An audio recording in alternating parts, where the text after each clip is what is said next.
Super fresh at hot off the press. Artista update para sa inyong mga beshi. Nakakatuwa talaga si Alex Gonzaga.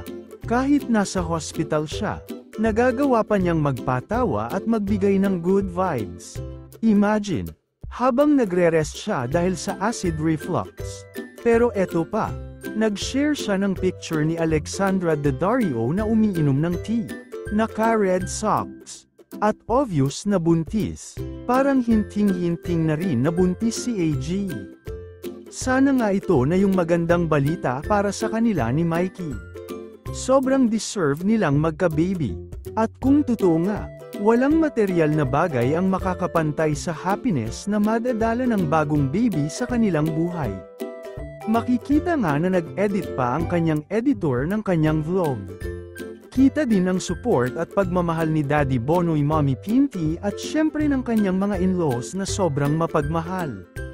At syempre ang walang hanggang pagmamahal ni Mikey na talagang nag-absent pa para kay Alex. Look who's here!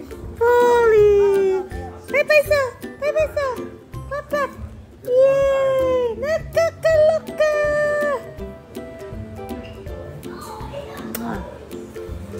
Love you, Tata!